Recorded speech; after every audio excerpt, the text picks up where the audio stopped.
जय हिंद बच्चों, इस समय आप लोग महामना इंस्टीट्यूट के यूट्यूब चैनल से जुड़े हुए हैं और इस चैनल में मैं आप सबका स्वागत करता हूं। आज हम लोग class 12 CBSE mathematics chapter 4 determinants के मिसलेनियस एक्सरसाइज 4 के क्वेश्चन नंबर 15 को देखने जा रहे हैं। देखिए क्वेश्चन नंबर 15 में करना क्या है कि using properties of determinants proof that, तो डिटर्मिनेंट्स के प्रॉपर्टी का यूज करके इसको हमें प्रूफ करना है कि ये वैल्यू जीरो के इक्वल है। तो चलिए देखते हैं, हम सॉल्व करते हैं एल एच एस को और फिर आर एच एस लाएंगे। तो ये है sine alpha, sine beta, sine gamma और ये है cos alpha, cos beta, cos gamma. यहाँ cos alpha plus delta cos a plus b का फार्मूला यूज करेंगे और आपको मालूम है cos a cos b minus sine a sine b, इसी फार्मूले को हम यूज करेंगे। तो ये हो जाएगा cos alpha cos delta minus हो जाएगा साइन अल्फा साइन डेल्टा। और फिर इसी तरह से हम सेकंड वाले को तोड़ें और फिर देखते हैं ये कॉस बीटा प्लस डेल्टा, इसको हम ब्रेक करते हैं cos beta cos delta minus हो जाएगा साइन बीटा और ये हो जाएगा साइन डेल्टा। अब फिर यहाँ पर कॉस गामा प्लस डेल्टा को ब्रेक करते हैं, ये हो जाएगा आपका कॉस गामा, यहाँ नीचे लिखते हैं, ये हो जाएगा आपका cos gamma cos delta minus sign gamma sine delta. अब देखें तो अब इनको, अब एक चीज हम आपको बता दें, एक प्रॉपर्टी होती है डिटर्मिनेंट्स की कि डिटर्मिनेंट्स को सम या माइनस के फॉर्म में लिखा गया हो तो इसको टू डिटर्मिनेंट्स के फॉर्म में लिख सकते हैं। मतलब देखिए ये C1 होगा C2 होगा और C3 को टू पार्ट में हम कर देंगे। ये माइनस से पहले वाले पार्ट को पहले मैट्रिक्स में रख देंगे और माइनस के बाद वाले पार्ट को दूसरे मैट्रिक्स में लिख देंगे। चलिए यहाँ देखिए मैं लिख रहा हूँ इसको, तो ये हो जाएगा साइन अल्फा कॉस अल्फा और ये पहले वाले पार्ट को हम लिख देते हैं, ये है कॉस अल्फा कॉस डेल्टा।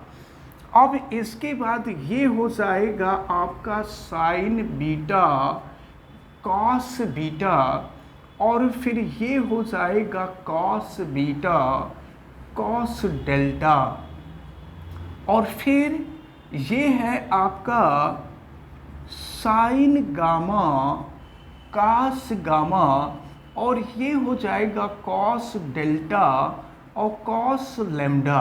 अब देखिए ये फर्स्ट वाले को एक साथ लिख दिए और फिर सेकंड वाले को दूसरे बार लिखेंगे, ये डिटर्मिनेंट्स की प्रॉपर्टी होती है। और अब जो है देखिए यहाँ भी माइनस है, यहाँ भी माइनस है, यहाँ भी माइनस है, तो यहाँ हम माइनस करके अब लिख देते हैं और देखिए फिर क्या मिल रहा है। फिर से इसको लिखेंगे, ये साइन अल्फा कॉस अल्फा और माइनस बाहर निकल चुका है, तो अब इसको हम लिख देंगे साइन अल्फा साइन डेल्टा।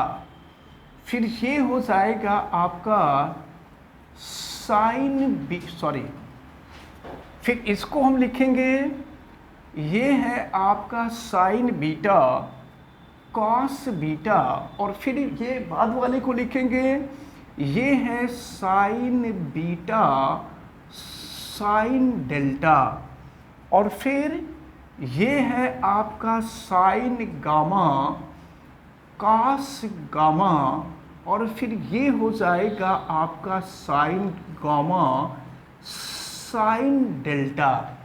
अब देखें, इसको आगे हम सॉल्व करते हैं और देखते हैं कि इसकी वैल्यू क्या फाइंड होती है। अब हम आगे के स्टेप में कर रहे हैं और देखिए, ये जो पहला वाला मैट्रिक्स मिला था इसमें कॉस डेल्टा सब में है, कॉस डेल्टा कॉमन बाहर ले लेंगे, और दूसरे वाला जो मैट्रिक्स है उसमें साइन डेल्टा सब में है, साइन डेल्टा को हम बाहर ले लेंगे। अब चलिए इसको हम यहाँ सॉल्व कर रहे हैं, तो इसमें से हम कॉस डेल्टा बाहर ले लिए, तो देखिए अब क्या मिल रहा है, ये हो गया आपका साइन अल्फा, फिर ये हो गया कॉस अल्फा, और फिर यहाँ हो जाएगा कॉस अल्फा, फिर ये देखें ये हो गया साइन बीटा, कॉस बीटा, और फिर ये हो जाएगा यहाँ आपका कॉस बीटा, फिर ये हो गया साइन गामा, साइन गामा और कॉस गामा, और फिर यहाँ भी हो गया कॉस गामा।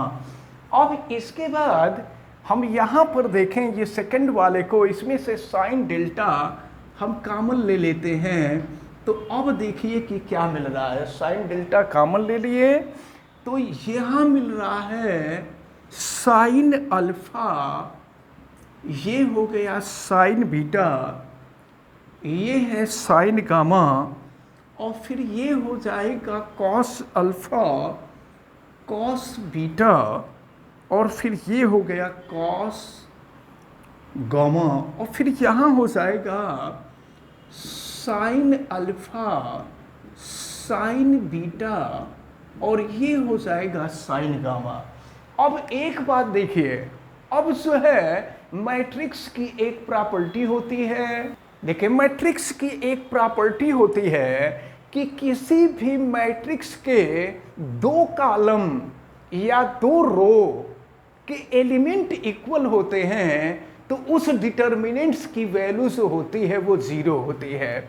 आप यहाँ देखें कॉस डेल्टा, यहाँ देखिए cos alpha cos beta cos gamma, cos alpha cos beta cos gamma, ये सेम है, इसलिए ये वैल्यू जीरो हो जाएगी, और माइनस ये है साइन डेल्टा, और फिर यहाँ अगर आप देखें तो साइन अल्फा यहाँ भी है, साइन अल्फा यहाँ भी है, साइन बीटा यहाँ, साइन बीटा ये, साइन गामा यहाँ, साइन गामा यहाँ, तो ये भी ज़ीरो हो जाएगा, और फिर ये zero minus zero equal to zero हो जाएगा। तो फिर यहाँ हम लिख देंगे L H S equal to R H S, और ये हो गया दैट प्रूव्ड। तो ये जो है क्वेश्चन नंबर 15 आपका सॉल्व होता है। देखते हैं क्वेश्चन नंबर 16 को। क्वेश्चन नंबर 16 में दिया है solve the system of equations. ये सिस्टम ऑफ इक्वेशंस हैं, इनको हमें सॉल्व करना है, तो चलिए सॉल्व किया जाए। अब यहीं पे अपने बल बुद्धि विद्या का प्रयोग करना है, तो चलिए एक काम करते हैं, यहाँ पे सपोज कर लेते हैं, इसको इजी कर लेते हैं। हम सपोज कर लेते हैं 1/x equal to p, 1/y equal to q, and 1/z equal to r। तो ऐसे सॉल्व करेंगे तो ये आसानी से सॉल्व हो जाएगा। तो देखिए क्या मिलेगा, ये हो गया 2p प्लस हो गया 3q और प्लस हो गया 10r इजकल टू 4। इसको अब हम इक्वेशन नंबर 1 सपोज कर लेंगे। फिर सेकेंड वाले को देखते हैं, ये 4p हो जाएगा माइनस 6q और प्लस हो जाएगा 5r is equal to 1। Equation number 2। अब इक्वेशन नंबर 3 पे आते हैं, ये हो गया 6p प्लस हो गया 9q और माइनस हो गया 20r is equal to 2। Equation number 3। अब देखिए, अब ये जो है नॉर्मल फॉर्म में हो गया। अब हम लोग यहाँ पर a देखेंगे, a की वैल्यू क्या है, तो देखते हैं, चलिए देखते हैं। तो अब जो है यहाँ से हम a की वैल्यू फाइंड करते हैं, तो ए में पी क्यू आर का जो कॉफिशिएंट होगा उसको लिख देंगे। ये हो गया 2, ये हो गया 3, ये 10, ये 4, ये -6 और ये हो गया 5, ये 6 हो गया, ये 9 हो गया, माइनस ये 20 हो गया। अब इसके बाद हम b की वैल्यू, b नहीं बल्कि यहाँ पर x की वैल्यू नोट करेंगे। तो यहाँ पर x y z नहीं होगा, ये p q r होगा। तो ये हो जाएगा p q r और इसके बाद हम b की वैल्यू देखेंगे। तो b की वैल्यू हो जाएगी 412। अब हम लोगों को मालूम है फार्मूला कि x equal to a inverse b होता है। तो a इनवर्स निकालना होगा। तो अब यहाँ से अगर हम a का मॉड निकाल लें तो देखें क्या हो जाएगा। ये हो गया 2, इसके रो और कॉलम को छोड़ देते हैं तो ये हो जाएगा 120 और माइनस हो जाएगा 45 और प्लस यहाँ हम 3 को ले लेते हैं। तो फिर देखें इसके कॉलम और रो को छोड़ देंगे। 4 5 6 -20, तो यहाँ पर अपोजिट मल्टीप्लिकेशन होता है तो ये 30 हो जाएगा और प्लस हो जाएगा ये आपका 80 और प्लस हम 10 को लेकर के करेंगे। तो 10 का कॉलम और रो को छोड़ दें तो फिर ये हो जाएगा आपका 9 4 36 और प्लस हो जाएगा 36। अब इसको हम सॉल्व करते हैं, फिर देखते हैं क्या मिलता है। मॉड a इजकल टू 2 और फिर 120 में से 45 को माइनस करिए। तो अब यहाँ आप देखें ये 2 हो गया और 120 माइनस 45 75 हो गया 3 और 30 प्लस 80 110 हो गया।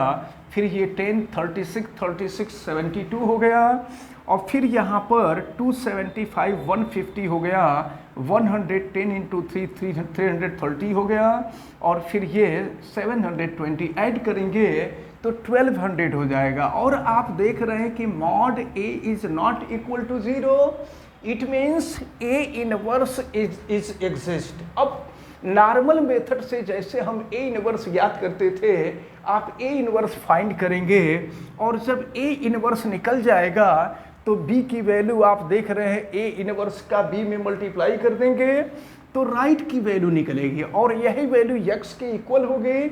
लेकिन यहाँ पर x के जगह पे x y z नहीं p q r है। तो जब कंपैरिजन करेंगे तो हमको p की वैल्यू मिलेगी, q की वैल्यू मिलेगी और r की वैल्यू मिलेगी।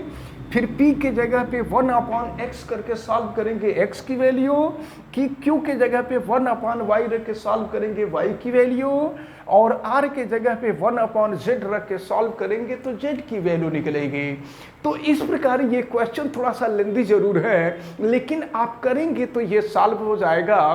तो अब आप जो है आज के वीडियो में इतना ही रहने देते हैं, लेकिन आज जितनी भी बातें आपको बताई गई हैं हमें उम्मीद है कि सब अच्छी तरह से समझ में आई होंगी। आप वीडियो को लाइक ज़रूर कीजिएगा और अगर चैनल पे नए हैं तो चैनल को सब्सक्राइब भी कर लीजिए। चैनल सब्सक्राइब करने के लिए यूट्यूब पर महामना इंस्टीट्यूट को सर्च कीजिए और रेड कलर के सब्सक्राइब वाले बटन को क्लिक कर दीजिए, चैनल सब्सक्राइब हो जाएगा। अगर किसी प्रकार की कोई दिक्कत समझ में आती है तो आप हमें कमेंट करके ज़रूर बतावें। वीडियो को मैक्सिमम स्टूडेंट तक शेयर करें ताकि मैक्सिमम स्टूडेंट इस इम्पॉर्टेंट टर्म को अच्छी तरह से समझ सकें। आप बेल आइकन को भी प्रेस करें तथा उसको ऑल पे कर दें ताकि प्रतिदिन पढ़ने वाली वीडियो की सूचना आपको मिलती रहे। आप सभी लोगों का बहुत बहुत धन्यवाद। जय हिंद।